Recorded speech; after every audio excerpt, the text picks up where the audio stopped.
Halo semuanya, selamat wayah Kio ya dimanapun kalian berada. Kembali lagi bersama Mamang dan di video kali ini kita bakal lanjutin manhwa Putra Sulungduk Seorang Pahlawan. Kita masuk di part 16. Di awal video ini, mendengar sapaannya, seketika itu juga Din teringat sosoknya yang seperti ogre super kuat. Meskipun begitu, ia berkata, Mons Bali, senang bertemu denganmu lagi. Mons Bali yang merasa bersalah karena telah menghancurkan perisainya membalas. Sayang sekali perisaimu hancur. Order kami punya banyak perisai. Silakan ambil sebagai gantinya. Aden tersenyum menimpali. Tidak apa-apa, perisaiku ini spesial. Dia bisa bergenerasi dengan sendirinya. Mendengar hal itu, Mons Bali yang baru mendengarnya memujinya. Oh, perisaimu sangat menarik ya. Bersamaan dengan Aden yang hanya mengiyakannya, Kers juga berkomentar. Sudah kuduga, karena perisai ini berhubungan dengan Spirit Realm, dia bisa bergenerasi ya. Aden yang mengingat pertarungan sebelumnya membala, perisai ini bukanlah perisai yang bisa hancur dengan satu serangan saja. Pasti dia belum bisa pulih total saat terkena serangan dari Death Knight itu. Mungkin dia butuh 4 hari untuk pulih kembali. Aku harus berhati-hati dalam selama itu. Sekarang aku perlu berbicara dengan High Priest di sini dan membawa pulang kembali Joseph dan putrinya. Dengan begitu, Aden pun mengatakan, omong-omong, karena aku membunyikan belnya, aku ingin bertemu dengan High Priest. Pak Hakal membalas, menurut hukum kami, kau memang berhak bertemu dengan High Priest saat ini. Tapi sayangnya, menemui High Priest saat ini sulit dilakukan. Oleh karena itu, otoritas tertinggi di order kami yang akan menemuimu. Mendengar hal itu, Aden yang merasa aneh pun terdiam berpikir, aku tak bisa bertemu dengan High Priest. Setelah ada perintah tertutup dan bahkan setelah aku membunyikan belnya, aku masih belum bisa bertemu dengan High Priest. Ini pasti ada yang salah dengannya. Namun, meskipun begitu, ia tak punya pilihan lain selain mengikuti Pak Haka yang akan mengantarkannya pada otoritas tertinggi di sana. Hingga di jalannya, Aden pun mengobrol dengan Kers. Kukira aku bisa berdiskusi dengan High Priest saat ini, Kerto.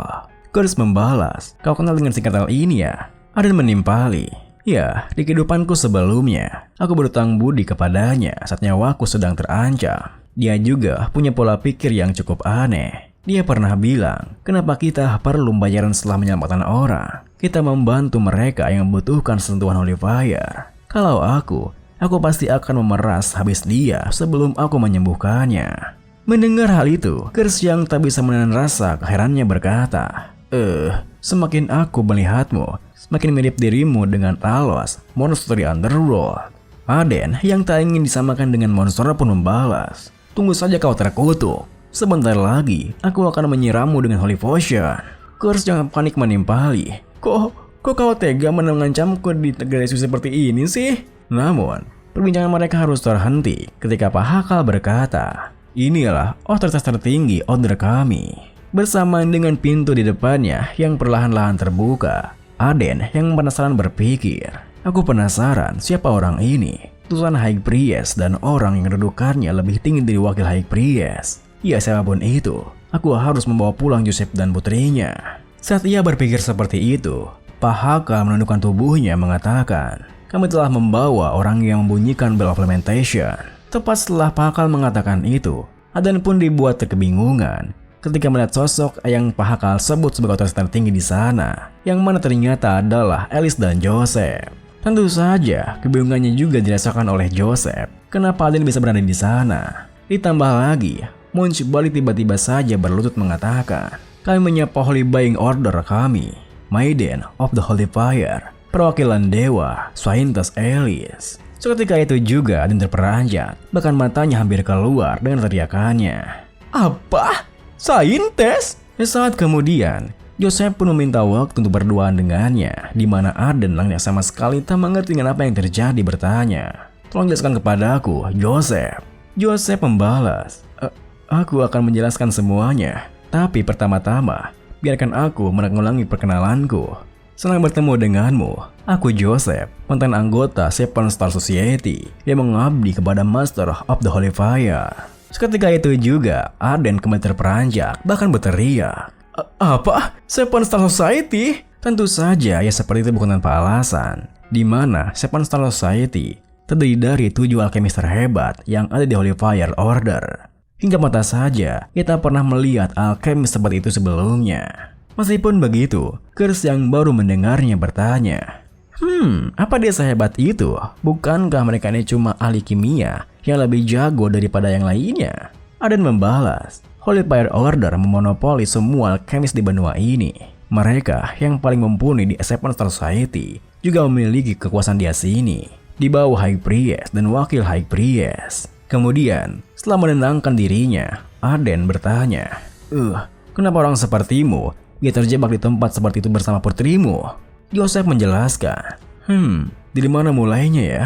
Setiap 40 tahun, seorang Saint terlahir dan naik ke posisi High Priest di order kami. Dan setelah 40 tahun, gelar Saint itu dikembalikan dan kandidat Saint baru terlahir dengan stigma. Tapi 10 tahun yang lalu, kandidat Saint yang memiliki stigma dibunuh satu persatu. Mulai dari orang yang baru beranjak dewasa hingga bayi berumur 1 tahun, semuanya dibunuh tanpa terkecuali. Dan putriku, Alice, juga merupakan kandidat Saint yang memiliki stigma. Orang tua mana yang tega melihat putrinya meninggal? Jadi kami pun kabur ke tempat terjauh yang bahkan tak bisa dicari oleh order. Tetapi baru-baru ini, kejadian yang sama gentingnya dengan pembunuhan para kandidat Saint mencuat di dalam order ini. Mendengar penjelasannya, Aden yang terhanyut dengan ceritanya berpikir, di kehidupanku sebelumnya, tak ada insiden seperti ini di Holy Fire Order. Sebenarnya, apa yang sedang terjadi di dalam tubuh Holy Fire Order ini? Kita mundur beberapa hari sebelumnya di kediaman Duke Remus, di mana terlihat Pak Spele yang tengah menahan para Inquisition yang datang ke sana. Sekali lagi, harus saya katakan, tidak ada yang bisa membawa tamu kami dari kediaman Duke tanpa perintah dari Duke sendiri. Seorang Inquisition membalas, beraninya kau menghalangi Inquisition dari Holy Fire Order. Tidak peduli seberapa kuat sang Duke, menghalangi misi Holy Order tak akan berakhir dengan baik. Serahkan hubungan Order sekarang juga. Tentu saja, Pak Spele tetap kekeh dengan tugasnya, yang buat mereka berdua cekcok beradu mulut lumayan lama. Hingga akhirnya, Joseph yang tertahan dengan keributan itu dan tak ingin merepotkan Aden lebih jauh lagi muncul mengatakan, Sir Spele, bolehkah aku berbicara dengan orang ini? Pak Spele yang tak punya pilihan lain mengiyakannya. Hingga akhirnya, seorang Inquisition di sana bertemu dengan Joseph. Oh, sudah lama ya, Joseph? Joseph yang tak bisa menahan emosinya bertanya, bagaimana kau bisa tahu aku di sini? Tidak, jika kau tahu di mana aku berada, kenapa kau tidak datang lebih cepat? Kenapa kau melakukan ini sekarang? Perwakilan Inquisition-nya menjelaskan, sejujurnya, aku mengira kau telah tewas setelah menghilang. Tapi seiring waktu berjalan tanpa pembawa Holy Mark terlahir, aku tersadar. Dan aku menemukan lokasimu melalui insiden Cerberus Ghoul Inhalation. Itu alasanku datang kemari untuk membawamu dan putrimu. Joseph membalas, tapi haruskah kamu menggunakan kekerasan dalam hal ini? Dan bukankah masih ada orang di order yang mengincar mereka yang memiliki Holy Mark? Aku tidak bisa mengirim Alice ke tempat yang berbahaya seperti itu. Perwakilan kesusahannya menimpali. Tapi aku tak punya pilihan. Ada alasannya kenapa aku harus membawamu kembali ke order, bahkan dengan paksaan. Itu karena High Priest sedang sakit. Kita kembali ke masa sekarang, di mana Aden kembali dibuat terkejut setelah mendengar alasan kenapa Joseph ingin kembali ke ordernya. Apa? High Priest sakit? Joseph melanjutkan, benar, bahkan dengan Sacred Art dan skill medis order, dia tidak bisa disembuhkan. Dengan reputasi order yang memudar dan menyakit sang High Priest, mereka pasti merasakan krisis yang sangat besar. Jika Flame of Sensitive padam, order bisa menghilang kapan saja. Jadi dalam 4 hari, mereka berencana untuk mengadakan Scientist Awakening Ceremony untuk menjadikan Alice seorang Scientist, dan lalu menggunakan Holy Energy Scientist yang kuat untuk menyembuhkan High Priest. Begitu posisi Scientist yang kosong terisi, apinya akan semakin membara, dan order bisa mengambil kembali kejayaan yang dulu. Saya sungguh minta maaf kepada Anda, Tuan Muda. Saya tak bisa menjelaskan apapun kepada Anda dan menyebabkan masalah seperti ini. Mendengar semua hal itu, Aden pun tertunduk diam berpikir, apa-apaan? Ada yang aneh. Seharusnya dia masih berkeliaran menyembuhkan orang-orang di mana-mana, ikut campur seperti biasanya. High Priest Kertel tumbang karena penyakit. Seharusnya hal ini terjadi 3 tahun lagi. Kenapa kejadian di masa depan datang lebih cepat? Atau apa mungkin masa depan berubah karena aku? Saat kemudian, sekembalinya mengobrol dengan Joseph, Karena Joseph telah mengizinkan untuk ia berada di sana, Aden pun memutuskan untuk tinggal di sana dan mencari tahu di mana masa depan mulai berubah, yang membuat Kurt terkejut panik. Apa kau berniat kita harus tinggal lebih lama di tempat suram ini? Aden membalas, pasti ada alasan kenapa masa depan berubah. Aku harus menemukannya. Jika kita bisa menemukannya dengan cepat, kita bisa kembali secepatnya. Jadi bekerja samalah. Saat kemudian, Munchbal yang mengantarnya berkata, ini ruangan High Priest. Seperti yang dikatakan sebelumnya, waktu jenguknya hanya 5 menit. Aden pun mengangguk mengiyakannya, yang membuat Munchbal membuka pintunya dan mengantarkannya dari belakang. Namun baru saja Aden memasuki ruangannya, ia bisa langsung mencium bau yang sangat memuakan. Ditambah lagi, kondisi High Priest-nya yang begitu terlihat buruk membuat ia berpikir, di kehidupanku sebelumnya, dia tewas sebelum aku bisa membayar hutangku. Kepada pria yang tua yang baik hati ini, aku mau membayar hutangku di kehidupan ini. Tapi, apa ini? Hah? Apaan tuh? Apa energi mencekam dan tidak asing namun asing ini? Kurt yang bisa menangkap pikirannya bertanya, bukankah kau sudah sering melihatnya di kehidupanmu sebelumnya? Aden membalas, sering melihat apa? Kurt menimpali, ini sebuah kutukan Dragon Slayer King. Biasanya mustahil bagi manusia untuk melihat kutukan. Tapi tampaknya kau bisa melihatnya karena kau memiliki jiwaku, Underworld Lord.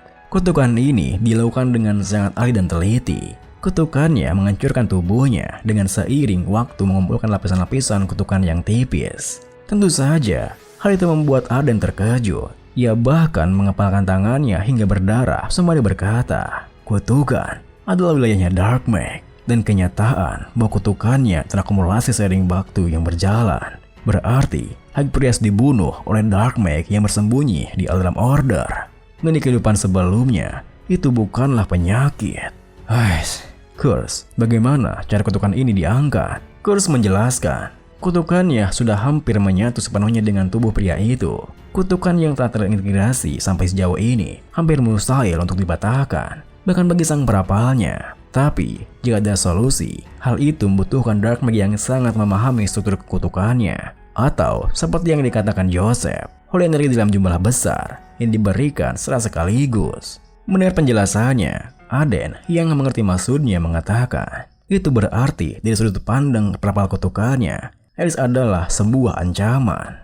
Jika sang High Priest disembuhkan, semua kutukan yang terakumulasi akan jadi sia-sia. Kemungkinan besar mereka akan mengincar Alice. Aku harus memberitahu Joseph untuk meningkatkan perlindungan Alice. Namun baru saja ia mengatakan itu, tiba-tiba ia terdengar suara teriakan Alice yang tentu membuatnya langsung berlari mencarinya. Tetapi setibanya ia di ruangan Alice, Aden dibuat kebingungan dengan situasi di sana, di mana rasanya tidak seperti ada seorang penyusup ataupun sebuah serangan dadakan. Aden yang penasaran bertanya pada biarawati di sana, permisi, apa yang terjadi? Biarawati itu membalas, aku tidak melakukan hal aneh, hanya saja aku sedang mengganti lilin dan mematikannya sebentar, tapi dia berteriak begitu saja. Mendengar hal itu, Aden yang melihat Alice bergentaran berpikir, dia berteriak saat lilinnya mati. Kalau dipikir-pikir lagi, di kediaman Do, dia selalu tertidur dengan lilin yang menyala. Jadi trauma sekarang terpenjara di bawah tanah masih ada ya. Dengan pikiran seperti itu, Aden pun mendekat ke kasurnya sembari berkata, Joseph, bisakah aku berduaan saja dengan Alice sebentar? Joseph yang tak bisa menenangkannya pun membalas, baik, aku mengerti. Kemudian, setelah semua orang pergi dari sana, saat Alice gemetaran karena traumanya, Aden mengulurkan tangannya mengatakan, tidak ada yang bisa melukaimu lagi, Alice. Tidak ada yang bisa menyentuh orang-orangku, bahkan Underworld sekalipun. Jadi tenanglah, Alice.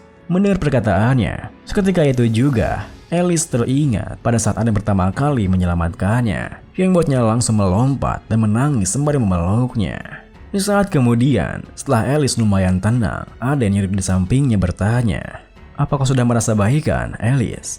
Video ini pun diakhiri dengan Alice yang masih murung membalas, benar, tapi apakah aku benar-benar bisa menjadi saintis?